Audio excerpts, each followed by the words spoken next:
Hello दोस्तों, मैं homeopathic physician doctor Atiq Ahmed. आज हम देखते हैं मिलेट के बारे में शेयर करते हैं।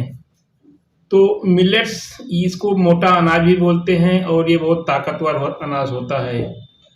बहुत पहले समय इसको जो है इसकी रोटी यूज़ करते थे, खाते थे, तो लोग काफ़ी हेल्दी रहते थे। आज काफ़ी दिन से जो है ये मिलेट हमारे जो है थाली से हट गया है और इसकी जगह गेहूं ने ले लिया है। तो गेहूं की रोटी खा रहे हैं, लेकिन गेहूं की रोटी उतना जो है इसमें न्यूट्रिएंट नहीं होते हैं। तो बाजरा में काफ़ी मेन न्यूट्रिएंट होते हैं, काफ़ी इम्पॉर्टेंट न्यूट्रिएंट होते हैं, जो कि हमारी बॉडी को कई बीमारी से भी बचाती है। डायबिटीज जैसे बीमारी से, अस्थमा जैसे बीमारी से। ये इसमें जो न्यूट्रिएंट्स होते हैं, एंटीऑक्सीडेंट होते हैं, ये हमारी बॉडी को बचाती है। तो ये मोटा अनाज होता है और इसको जो है बहुत ताकतवर अनाज माना जाता है। और ये मोस्टली जो है, अगर पानी, जिस खेत में पानी की अवेलेबिलिटी ना हो, पानी ना हो, वो एरिया ड्राई हो, तब भी वहाँ पे भी इसकी पैदावार हो जाती है, अच्छी हो जाती है।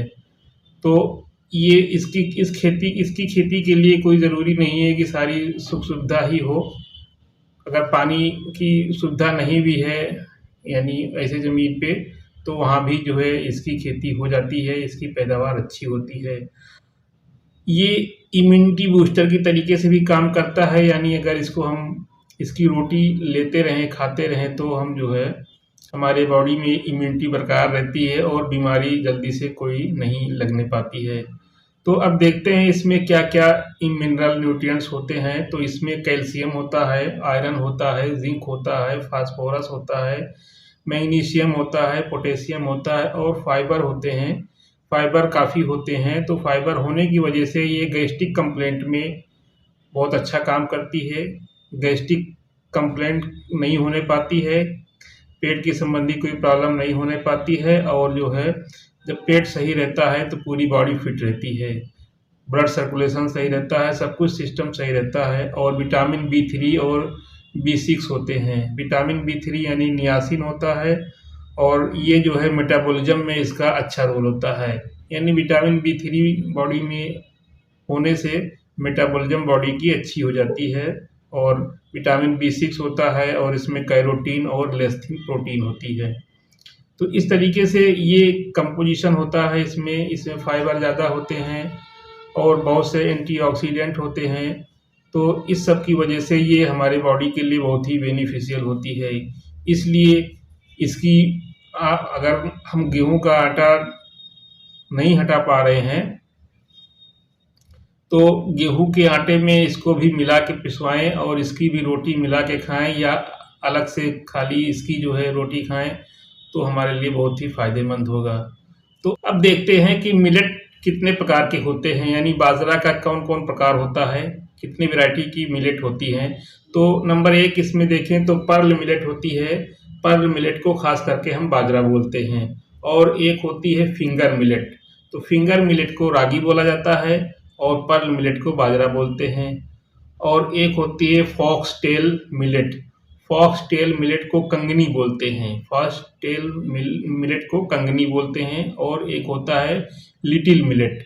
लिटिल मिलेट को कुटकी बोलते हैं।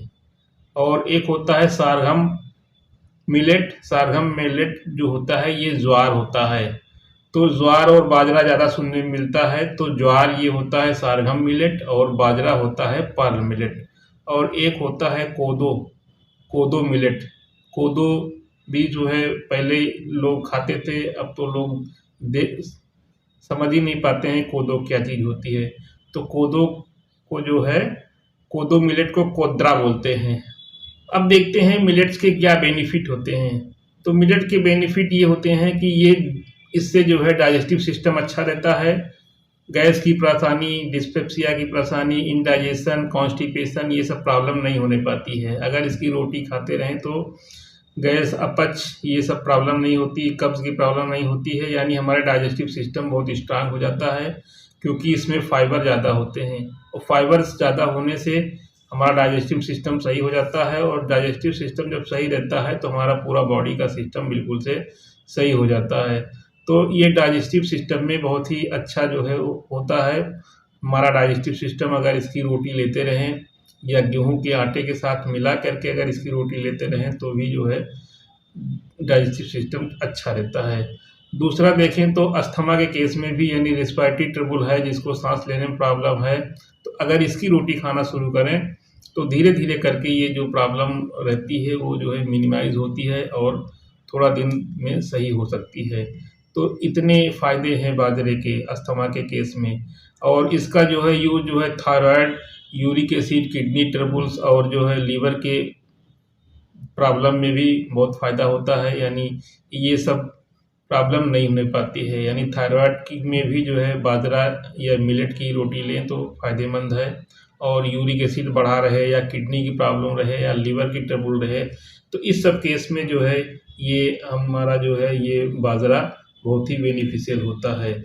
नंबर अगला देखें तो डायबिटीज़ के केस में अगर इसकी रोटी लेते रहें तो डायबिटीज़ की नहीं होने पाता है, और जो डायबिटीज़ अगर शुगर लेवल बढ़ा हुआ रहता है तो वो धीरे धीरे करके नॉर्मल लेवल में आ जाता है।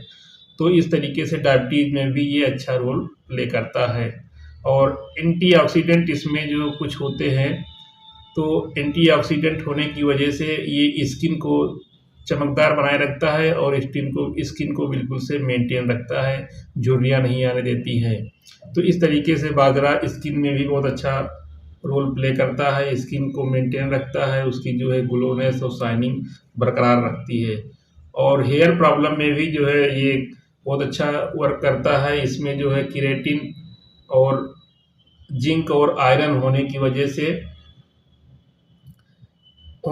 से ये हेयर के रूट को मेंटेन रखती है, हेयर के रूट को मजबूत करती है। जब हेयर रूट मजबूत रहेगा तो हेयर फॉलिंग की और ग्रेइंग ऑफ हेयर की प्रॉब्लम नहीं होने आती है।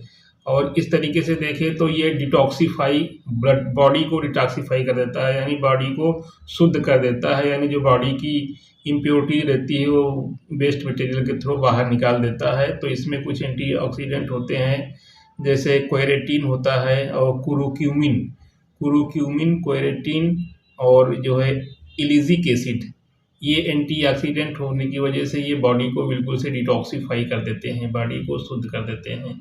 तो बॉडी की जो गंदगी रहती है वो वेस्ट मटेरियल के थ्रू बाहर निकाल देती है। तो इस तरीके से ये बाजरा के बहुत से बेनिफिट हैं। बाजरा हमको अपने खाने में इस्तेमाल करना चाहिए, हमको अपने खाने में रखना चाहिए। अगर बाजरा की रोटी नहीं खा सकते हैं टोटल, तो गेहूं के आटे के साथ मिला करके यानी मिक्स करके हम जो है रोटी बनवा के खा सकते हैं। तो दोस्तों, ये बाजरा के बारे में जो हमने जानकारी दी वो जो है आगे शेयर करें, जिससे और लोगों को भी जो है इसकी जानकारी हो सके। और मेरे चैनल पे नए हैं तो सब्सक्राइब ना किए हों सब्सक्राइब करें और बेल आइकन को प्रेस करें, जिससे आने वाले वीडियो का नोटिफिकेशन आपको सबसे पहले मिल सके। ओके।